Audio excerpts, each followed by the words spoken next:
ఇప్పుడు నేను మమ్మల్ని గౌరవిస్తే మేము రోజా గారు అంటాం. మమ్మల్ని గౌరవించినప్పుడు నేను రోజా అంటాను. ఓకే.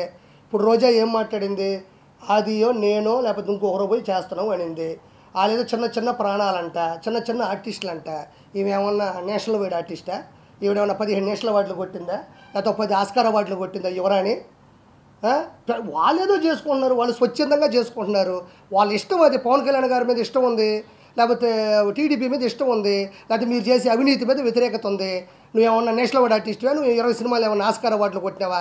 రెండోది, చిన్న చిన్న ఆర్టిస్టులు అంటున్నావే, నీకు దమ్ము ఉంటే గెటప్ సీన్ చేసే క్యారెక్టర్ నీ జీవితంలో ఒకటైనా చేయగలిగావా? ఇస్తే నువ్వు చేయగలవా? సుధీర్ ఉన్నాడు, కష్టపడ్డాడు, మ్యాజిక్ చేశాడు, వాడు చరిష్మాతో సినిమా హీరో అయినాడు, ఈరోజు అత్యద్భుతం, నీకన్నా 10 రెట్లు ఫాలోయింగ్ ఉంది, వాడితో నువ్వు పోటీ పడగలవా? ఇప్పుడు ఆది ఉన్నాడు, వాడు వచ్చిన తర్వాత జబర్దస్త్ చరిత్రనే మార్చినాడు. నువ్వన్నా కూకొని 3 పంచులకి జడ్జిమెంట్ ఇవ్వాలా? వాడు ఆది పాపం గంట సేపు ఏకదాటిగా నవ్వించాడు, ఒక ట్రెండ్ సెట్లో ఉన్నాడు. వాడితో నువ్వు పోటీ పడగలవా? నీ బతుకులో ఏ రోజన్నా వీళ్ళ ముగ్గురు లాంటి చరిష్మాని చూసావా? ఎందుకు నిన్నెవరు ఏ మాట అన్నప్పుడు నీకెందుకు ఉడికి ఎక్కువ? నీ పని నువ్వు చూసుకో. ఈసారికి ఎమ్మెల్యే సీట్లో ఫస్ట్ ఓడిపోయే సీటే మా యువరాణి, మా రోజమ్మ. డిపాజిట్లు రావు నీకు నగిరిలో, గుర్తుపెట్టుకో. డిపాజిట్లు రావు నీకు నగిరిలో. ఉలికి ఉలికి పడమాకు, గౌరవించావు. మేము ఎప్పుడు నీ గురించి బ్యాడ్గా మాట్లాడుకోవాలి. నీకెందుకు ఓడిపోయి అక్కడ చేసుకుంటే? చిన్న చిన్న ప్రాణాలా? 7 మంది హీరోలు ఉన్నారా? 7 మంది హీరోలు జనసేనలో ఉంటే వాళ్ళ కుటుంబంలో 70 మంది రౌడీలు నీ అన్న దగ్గర ఉన్నారు. తెలియదా నీకు? 70 మంది రౌడీలు ఉన్నారు. నీకు దమ్ముంటే ఒకసారి ఎదిరించి మాట్లాడి చూడు, నేను లేపేస్తాడు చూద్దాం. ప్రతిదాకా నీలాగా దిగజారిపోయి నీలాగా ఆడ ఇలా వెనక తిరుక్కుంటా బతుకుతా అనుకుంటున్నావేంది? వాళ్ళు స్వచ్ఛందంగా పడినారు, వాళ్ళు ఇష్టం ఉంటే ఉంటారు, లేకపోతే పోతారు. నోరు మూసుకొని నీ పబ్లిసిటీ నువ్వు చేసుకో. నువ్వు చేసినా ఓడిపోతావు, చేయకపోయినా ఓడిపోతావు. నటుకుమారని చెప్పినట్టు జనసేన కన్నా వచ్చి అక్కడ మద్దతు బలుకు, బాగుంటుంది. నువ్వు నీ బతుకు. ఇంకేటన్నా వస్తుంది, రేపో ఎల్లుండో వస్తుంది. నగిరిలో ఏముంది? నేను వచ్చిన నగిరికి నీ వల్ల నేను ఎదవనైపోయినాడా? ఏముంది నగిరిలో నువ్వు చేసిన అభివృద్ధి? వారం పెడితే చాలు, నీ అంత తాళపాక అన్నం వెళ్ళినట్టు వెళ్తుంటావు పైకి. వెంకటేశ్వర స్వామి అంటే అంత ఇష్టం, అంత ప్రేమ ఉన్నప్పుడు అన్న చేసే దుర్మార్గాన్ని ఎందుకు అడగలేకపోతున్నావు? 30 మంది కావాలి నీకు, ఒకరు కాదు. అమ్మ పెద్ద టీం నీకు, తిరుమల టీం ఉంటుంది నీకు, వేసుకొని పోతా ఉండాలా. తిరుమలకి అన్నకి సామాన్య భక్తుడు తిరుమలకి వెళ్తే నీ అన్నకి ఇష్టం ఉండదు. ఎందుకంటే పాపం వాడి దగ్గర 1 రూపాయి డబ్బులు ఉండవు, వాడు అన్నదానం తింటాడు, హుండీలో డబ్బులు లేడు పాపం. మీ అన్న 30,000 పెట్టి వెంకటేశ్వర స్వామి దగ్గరకు వచ్చినాడే గొప్పవాడు. ఉండు నీకు జూన్ 4వ తారీఖు మొత్తం అందరి లెక్కలు జాలస్తాము. జబర్దస్త్ సంబంధించిన ఆర్టిస్టులు కూడా తీసుకొస్తున్నారు, వాళ్ళు కూడా ఎంకరేజ్ చేస్తున్నారు. కానీ వాళ్ళు మాత్రం వేరే వేదికల పైన మంత్రులే తిట్టేంత స్థాయికి వాళ్ళు ఎంత అండి, వాళ్ళ ప్రాణం ఎంత? సో వాళ్ళు మాట్లాడుతున్నారు అంటే ఎవరు మాట్లాడిస్తున్నారో మనం ఆలోచించాలి, కానీ వాళ్ళని మనం అనటం వేస్ట్. వాళ్ళు ఎంత చెప్పండి మనుషులు పాపం. వాళ్ళు ఏదో చిన్న చిన్న షోస్ చేసుకొని చిన్న చిన్న క్యారెక్టర్స్ చేసుకుంటే వాళ్ళు. మీకు తెలియదు ఏముంది, మెగా ఫ్యామిలీలో 6-7 మంది హీరోలు ఉన్నారు కాబట్టి వాళ్ళకి వ్యతిరేకంగా మాట్లాడితే ఇక వాళ్ళకి సినిమా ఇండస్ట్రీలో ఏమీ లేకుండా చేస్తారన్న భయంతో ఆ కుటుంబంతో ఉన్నారు, కానీ ప్రేమతో ఎవరు లేరు. నిజంగా ప్రేమ ఉంటే వాళ్ళు ప్రకాష్ రాజ్కి సపోర్ట్ చేసినప్పుడు మా అసోసియేషన్ ప్రెసిడెంట్గా ఎందుకు గెలవలేదు? ఒక్కసారి ఆలోచించండి. ప్రేమ వేరే, భయం వేరే. సో అలాంటి వాటి కోసం ఆ చిన్న చిన్న వాళ్ళని తిట్టాలని నేను అనుకోను. కానీ ఎవరైతే మాట్లాడారో వాళ్ళు కూడా ఆలోచించుకోవాలి. మాట్లాడిన వాళ్ళు కూడా, మంత్రులకి శాఖలే తెలియదు అంటారు, శాఖలు తెలియకుండానే మంత్రులు అయిపోతారండి. సో మీకు ఏమీ తెలియదు కాబట్టి మిమ్మల్ని ఎమ్మెల్యేలు కూడా గెలిపించలేదు. మమ్మల్ని గెలిపించారు అంటే మేము వాళ్ళకి ప్రతిపక్షంలో ఉన్నప్పుడు ఎంత సపోర్టివ్గా ఉన్నాం, ఎన్ని ఇష్యూస్లో వాళ్ళని కాపాడుకున్నాం. ఈరోజు మేము అధికారంలోకి వస్తే వాళ్ళకు చేస్తామన్న నమ్మకం మా మీద వచ్చిన తర్వాత మాకేసారు. ఊరికే ఎవరు వేయరు. ఊరికేసి ఎలా ఉంటే ఆయన ఇప్పటికే ఒకరు సీఎం అయిపోయి ఉండాలి, ఇంకొకరు ఇప్పుడు మళ్ళీ సీఎం రేస్లో ఉండాలి. ఎందుకు అవ్వలేకపోయారు? కాబట్టి ప్రజలు చాలా తెలివైన వాళ్ళు, మనం అనుకున్నంత అమాయకులు కాదు. సినిమాల వరకు చూస్తారు, ఎంజాయ్ చేస్తారు, కథ బాగుంటే హిట్ చేస్తారు, కథ బాగాలేతే ఫ్లాప్ చేస్తారు. కానీ పాలిటిక్స్లో మాత్రం మీరు ఎక్కడైనా తీసుకోండి లిస్టు. ఈరోజు కోటా శ్రీనివాస్ గారు గెలిచారు, శారద గారు గెలిచారు, నేను గెలిచాను, బాబు మోహన్ గారు గెలిచారు, కానీ వాళ్ళు ఎందుకు గెలవలేదు? కాబట్టి స్టేజీలెక్కి పిచ్చి పిచ్చిగా మాట్లాడటం, లేదా చిన్న చిన్న ఆర్టిస్టులు పెట్టుకొని ఏదంటే అది మాట్లాడిస్తే ఇంకా చులకన అయిపోతారు. ఉన్న కొంచెం సింపతి కూడా పోగొట్టుకున్నారు మొన్న మీటింగ్తో, అంతే. అందరికీ నమస్కారం. నేను కిరా కార్పేని. ఇప్పుడు నేను ఆంధ్ర రాజకీయాల్లో తిరుగుతూ ఉన్నాను. నెల్లూరు సంబంధించినటువంటి వేమిరెడ్డి ప్రభాకర్ రెడ్డి గారు, ప్రశాంత్ రెడ్డి గారు ఈ మధ్యకాలంలో కొంచెం తెలుసు. నేను ఎట్టంటే నాకేం రాజకీయ అనుభవాలు లేవు, రాజకీయాల పదవులు కాదు. వాళ్ళిద్దరూ వేమిరెడ్డి దంపతులు ఇద్దరు కూడా నెల్లూరుకి ఒక ఒక ఒక బాగా చదువుకునే పిల్లకాయలు, ఇంట్లో పరిస్థితులు బాగాలేకపోతే పూర్గా ఉండే పిల్లకాయలను కూడా ఉచితంగా చదివిస్తున్నారు. వాళ్ళకి ఉచితంగా హాస్పిటల్ పెట్టారు, కోట్ల రూపాయలు ఖర్చు పెట్టి. అదేవిధంగా ఉమ్మడి నెల్లూరు జిల్లాలో 10 నియోజకవర్గాల్లో 38 మండలాల్లో కూడా వాళ్ళు 130 వాటర్ ప్లాంట్లు పెట్టి 24 గంటలు సర్వీసింగ్ వెళ్తున్నారు. సర్వీస్ కూడా ఉంటుందన్నమాట. ఆ విధంగా వాళ్ళు నెల్లూరుకి చాలా చేసినారు. వాళ్ళు చదువుకునే వాళ్ళ దగ్గర పనిచేసే వాళ్ళకు కూడా ఉచితంగా వాళ్ళ పిల్లకాయలకి చదువును అందిస్తున్నారు. సో ఇలా ఒకటే కాదు, తిరుపతిలో క్యాన్సర్ యూనిట్ స్క్రీనింగ్ బస్సును కూడా ఇచ్చినారు. ఈరోజు మొన్న శ్రీశైలం కావచ్చు, లేకపోతే కుల మతాలకు అతీతంగా ఏ పండగైనా సరే వాళ్ళ డబ్బులతో అక్కడ నెల్లూరులో పండగ జరగాల్సిందే. వాళ్ళు వివాదరహితులు, సౌమ్యులు, వాళ్ళు చాలా మంచి వ్యక్తులు, గొప్పవాళ్ళు. వాళ్ళు ఈరోజు ప్రత్యక్ష రాజకీయాల్లోకి వచ్చారు కాబట్టి వాళ్ళతో నేను తిరగాలని వెళ్ళాను. సో అందరు దానివల్ల తెలియాల్సి వచ్చింది. సో వాళ్ళ మీద ఉన్న గౌరవం, ప్రేమ నన్ను నెల్లూరులో కొంచెం రాజకీయాల్లోకి వెళ్ళే అవకాశం నాకు దక్కిందంటే దానికి ఇప్పుడు మాట్లాడబోయే వాటికి సంబంధం లేదు. నేను హైదరాబాద్లో మాట్లాడుతున్నాను. సో ఇప్పుడు జగన్మోహన్ రెడ్డి అనే వ్యక్తి డిపాజిట్లు కూడా లేకుండా ఓడిపోబోతున్నాడు. ఆల్రెడీ పాస్పోర్ట్లు కూడా మొత్తం రెడీ చేసుకొని చెన్నై నుంచి చెన్నై వెళ్ళేవాళ్ళు, బెంగళూరు నుంచి బెంగళూరు వెళ్ళేవాళ్ళు, ముంబై నుంచి వెళ్ళేవాళ్ళు కూడా మొత్తం ఉన్నారు. విజయసాయి ఫస్ట్ మొదటగా ఓడిపోయే ఎంపీ సీటు నెల్లూరులో A2 క్యాండిడేట్ అయినటువంటి విజయసాయి రెడ్డి, అదేవిధంగా ప్రసన్న కుమార్ రెడ్డి ఓడిపోతాడు, బొత్స సత్యనారాయణ గారు ఓడిపోతారు, అనిల్ కుమార్ యాదవ్ ఓడిపోతాడు. ఇలా ఒక్కరు కూడా డిపాజిట్లు లేకపోకుండా అందరూ ఓడిపోవడానికి గల రీజన్ ఏంటంటే అందరూ కూడా రౌడీ రాజకీయాలని ప్రోత్సహించడం, గంజాయితో పిల్లకాయలు ఎంజాయ్ చేయమని చెప్పడం, దాంతోపాటు విచ్చలవిడిగా ఇసుక దందాలు, భూ కబ్జాలు, వాళ్ళకి ఇష్టం వచ్చినట్టు చేయడం, ఆ పిల్లకాయల్ని రెచ్చగొట్టడం, వాళ్ళ మీద రౌడీయిజం ప్రవర్తనలు చేయడం.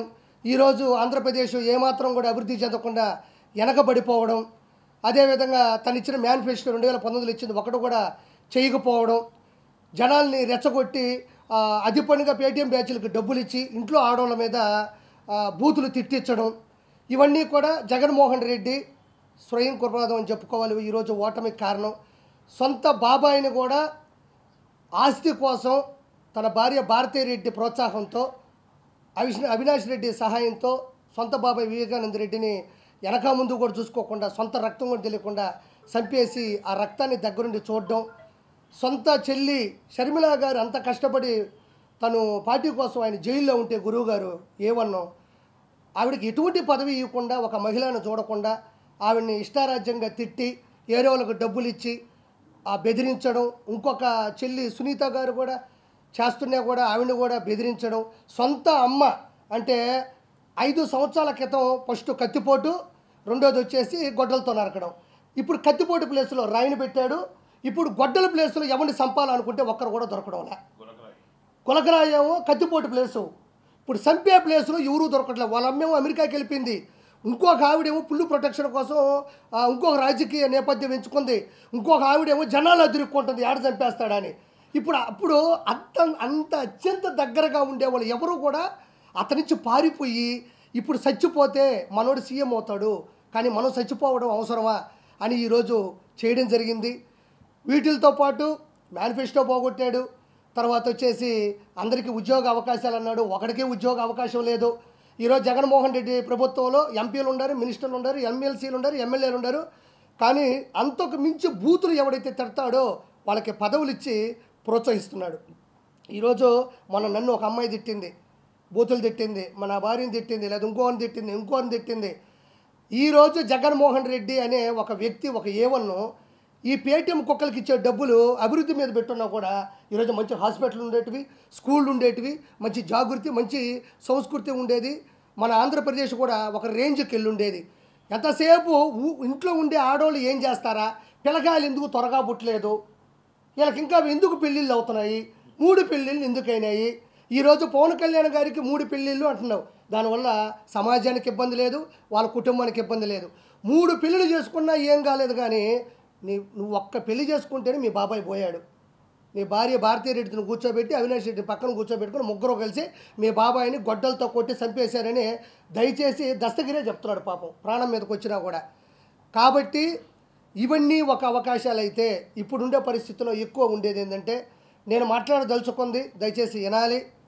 మనకి 3 మతాలు ఉంటాయి ఎక్కువగా మన ఆంధ్రప్రదేశ్లో కానీ తెలంగాణలో. ఒకటి హిందుత్వం, మూడోది ముస్లిం, రెండోది ముస్లిం, మూడోది మనం తీసుకుంటే క్రిస్టియనిజం అని ఉంటుంది. మూడిటికి 3 పుస్తకాలు ఉన్నాయి. ఒకటి బైబిల్, ఒక ఖురాను, ఒక భగవద్గీత అవుతుంది. ముగ్గురికి దేవుళ్ళు ఉన్నారు, ముగ్గురికి ఒక ప్రేయర్ ఉంటుంది, మూడిటికి సెలవులు ఉంటాయి, మూడిటికి పవిత్రమైన దినం ఉంటుంది, మూడిటికి కూడా సమానమైన ఐకమత్యం మానవత్వం ఉంటుంది. జగన్మోహన్ రెడ్డి అనే వ్యక్తి ఏకదాటిగా చేస్తున్న పని ఏంటి అంటే, ప్రపంచంలో అద్వితీయమైన శక్తి ఉండేటువంటి దేవుడు, కలియుగ దైవత్వం, మన భారతదేశం ఒక హిందుత్వం, ఇది హిందూ దేశం. వెంకటేశ్వర స్వామి కొండని సర్వనాశనం చేస్తున్నాడు. ఫర్ ఎగ్జాంపుల్, ఈరోజు కొన్ని వేల కోట్ల సంవత్సరాల నుంచి ఉండేటువంటి వెంకటేశ్వర స్వామి కొండ మీద అన్నం ఎందుకు ఉడకట్లేదు? సరే పోనీలే, నేను ఒకసారి ఫోన్ చేస్తున్నాను, అడిగితే బాగోదు, ఒక పూటే కదా అని సర్దుకుంటుంటే, ప్రతి ఒక్కరూ దయచేసి కింద కామెంట్ రూపంలో తెలియజేయండి.